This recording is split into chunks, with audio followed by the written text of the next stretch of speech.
Hello everyone, आज हम पढ़ेंगे चैप्टर सेकंड स्वीट 16 का, जो है रेशमी पर्दे के पीछे का सच।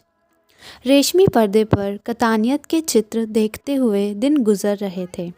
उस कैंपस में मेरे निवास के तकरीबन 6-7 महीने बाद ये रूमानी चित्र और भी दिलकश हो गए थे।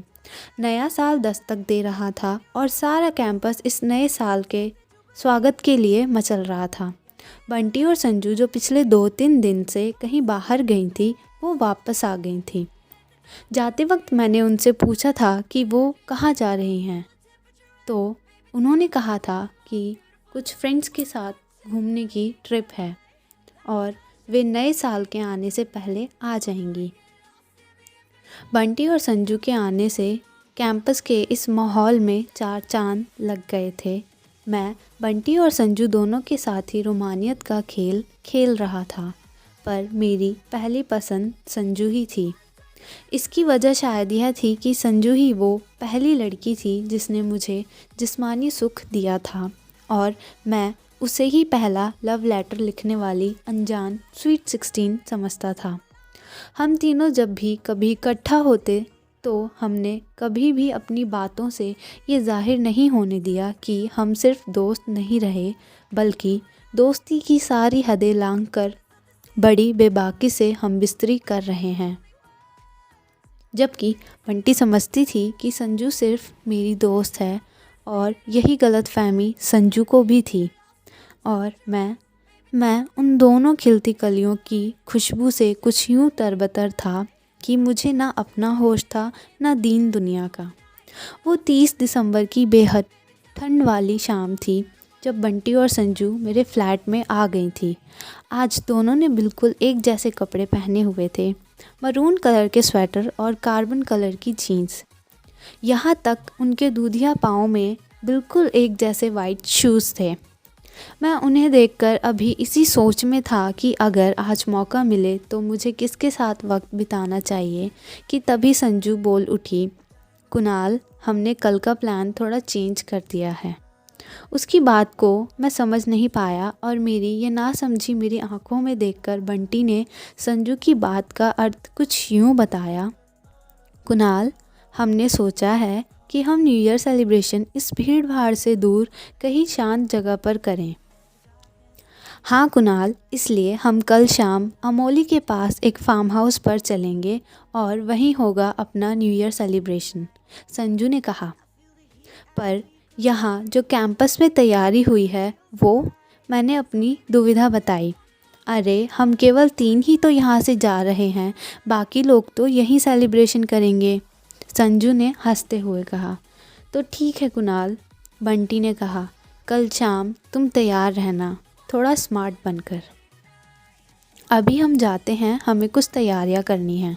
ओके ठीक है, मैंने मुस्कुराकर कहा और दोनों एक साथ गुड बाय कहकर जाने लगी कि तभी दरवाजे पर संजू ने रुककर मेरी ओर मुस्कुराकर कहा, और हाँ कुणाल, एक बैग में चेंज करने के लिए कुछ कपड़े ज़रूर रख लेना। संजू की इस बात से मेरे रोम रोम में सिहरन फैल गई और जब तक मैं सामान्य हुआ वे दोनों वहाँ से जा चुकी थी। 31 दिसंबर के दिन मेरे पाँव ज़मीन पर नहीं थे। ये अब तक मैंने या तो फिल्मों में देखा था या फिर कहानियों में पढ़ा था, जिसमें पार्टी की रंगीनियाँ बड़े होटल या फार्म हाउस में परवान चढ़ती हैं। मैं ये सोच सोच कर रोमांचित था कि आज रात मैं ऐसे ही एक रंगीन जश्न का हिस्सा बनने जा रहा हूँ। मैंने आज रात के जश्न के लिए अपने लिए 2 ड्रेस सेलेक्ट की। एक ड्रेस मुझे संजू ने गिफ्ट की थी और दूसरी बंटी ने। संजू वाली ड्रेस को मैंने बैग में पैक करके रख दिया और जिसे बंटी ने दी थी उसे मैं पहनकर फार्म हाउस पर जाने वाला था। यकीनन वक्त नहीं ठहरा, वो ना कभी ठहरा है और ना कभी ठहरेगा। ये ज़रूर पार्टी में जाने की मेरी बेताबी होगी, जो मुझे लग रहा था कि वक्त ठहर गया है। पार्टी में जाने के लिए तैयारियों के चलते मैं कॉलेज भी नहीं गया था और अब मुझे लग रहा था जैसे गयासुद्दीन तुगलक के लिए कभी दिल्ली दूर हुई थी। वैसे ही आज की शाम मुझसे दूर थी। जैसे किसी छोटे बच्चे को किसी त्योहार या फंक्शन में नए कपड़े पहनने की ललक होती है, मैं आज उसी ललक के चलते नहाने के बाद बंटी के दिए हुए कपड़े पहन लिए। अब नए कपड़े पहनने से भी कभी वक्त की चाल तेज़ हुई है? नहीं ना। और इसी वक्त को काटने की गरज से मैं पैंट की जेबों में अपने हाथ डाले हुए फ्लैट से निकलकर नीचे कैंपस में टहलने लगा था। इस वक्त बहुत कम लोग उस कैंपस में दिखाई दे रहे थे, बस एक दो लोग ही। शायद आज सबके सब नए साल के स्वागत के कहीं ना कहीं तैयारियों में मशरूफ़ हैं। मैंने एक नज़र ए ब्लॉक की उन सीढ़ियों पर डाली जहां अक्सर बंटी और संजू बैठकर गुफ्तगू करती हैं। फिर मैं उस सी ब्लॉक की ओर बढ़ गया जहां बाकी दो ब्लॉक के केयर टेकर लोग रहते हैं और जहां मेरी दोस्ती बंटी और संजू से हुई थी। जैसा कि मैंने पहले ही कहा, इस सी ब्लॉक में रहने वाला एक परिवार मेरे दूर के रिश्ते में था। मैं जब से वहाँ रहने आया था, मैं अपने उन रिश्तेदार के यहाँ सिर्फ़ एक दो बार ही गया था, वो सिर्फ़ रस्म के तौर पर। सच तो ये था कि मैंने अपना स्टेटस उन लोगों के स्टेटस से काफ़ी ऊपर समझ लिया था। मेरा इरादा आज भी उनके घर जाने का नहीं था। मैं तो बस वक्त गुजारने की गरज से कैंपस का यूँ चक्कर काट रहा था, पर जब उनके क्वार्टर के सामने से गुज़रा तो खिड़की से अंदर का दृश्य देखकर रुक गया। मेरे उन रिश्तेदार के, जिसमें सुबह और शाम दो वक्त पूरे कैंपस में झाड़ू मारने का काम था, वो अपनी पत्नी और दो बच्चों के साथ सी ब्लॉक में बने सर्वेंट क्वार्टर में रहते थे। उनके दो बच्चों में एक लड़का था 9-10 साल का और एक लड़की 12-13 साल की। वो दोनों बच्चे भी पढ़ने जाते थे, पर कहाँ मैं नहीं जानता, ना ही मैंने कभी पूछा था। यहाँ तक मैं उन दोनों बच्चों के नाम भी नहीं जानता था। हाँ, मैं अपने उन रिश्तेदार का नाम जानता था। उनका नाम बृजलाल था और मैं रिश्तेदारी की मर्यादा की वजह से उन्हें चाचा कहता था। हालांकि उन्हें इस संबोधन से बुलाना मुझे हरगिज़ अच्छा नहीं लगता था। मैं अभी खिड़की से अंदर देख ही रहा था कि अपने छोटे भाई और एक किसी और लड़की के साथ हंसी ठिठोली कर रही काका की लड़की ने मुझे देख लिया और देखते ही तुरंत बोली, अरे आइए ना भाई, वहाँ क्यों खड़े हैं? उसके साथ बैठी लड़की, जो अब तक किसी बात पर हंसे जा रही थी, उसने भी शांत होकर मेरी ओर देखा और फिर सामने आकर खड़ी हो गई। सलवार कमीज़ पहने उस लड़की ने अपने सिर के ऊपर दुपट्टा बांध रखा था, ठीक वैसे ही जैसे मुस्लिम लड़कियां बांधती हैं। मैंने सिर्फ एक नज़र उसे देखा और मेरी आंखों से दिल का संपर्क होते ही मेरे दिल ने मेरे कान में हौले से कहा, ये लड़की सिर्फ लड़की नहीं बल्कि एक परी है, संसार की सर्वाधिक सुंदर परी।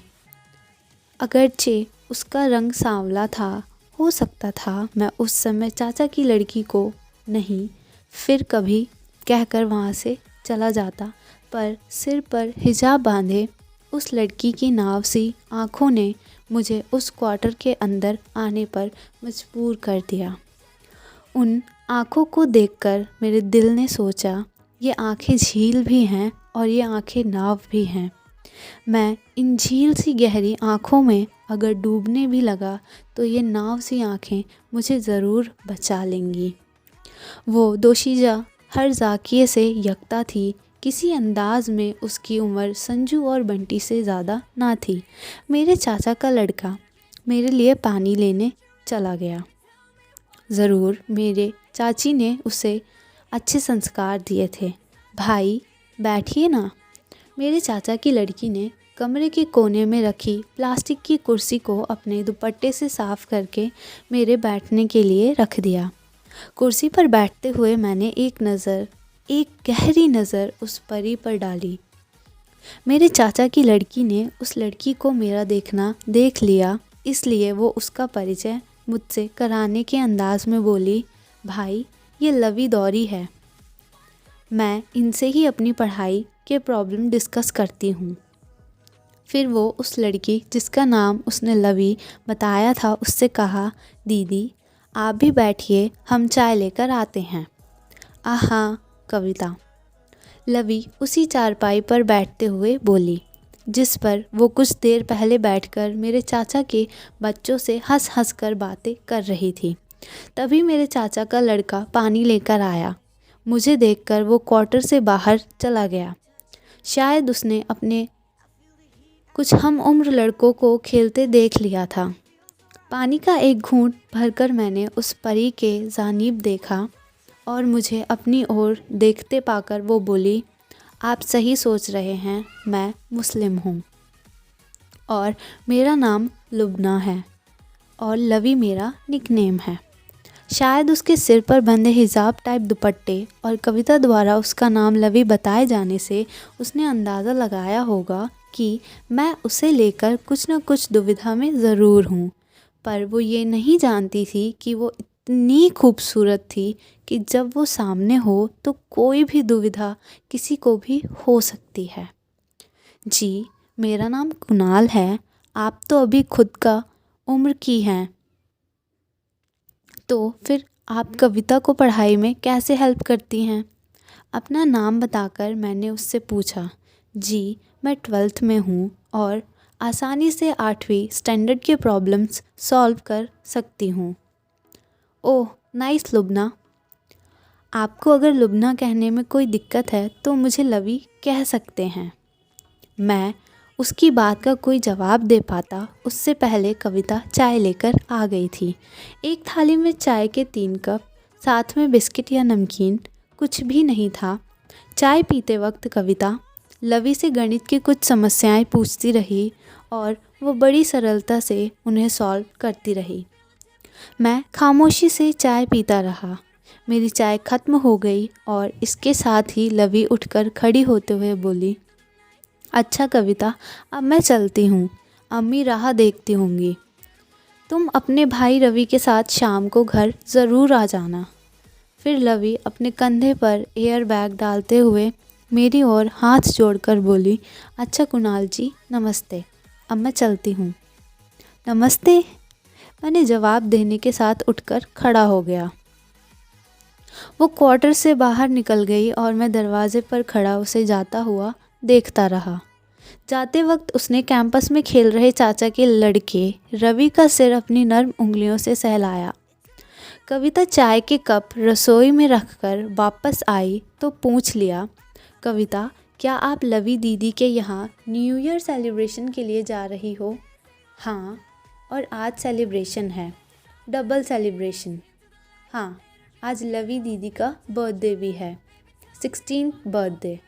और फिर होठों ने गोल होकर कहा, स्वीट 16।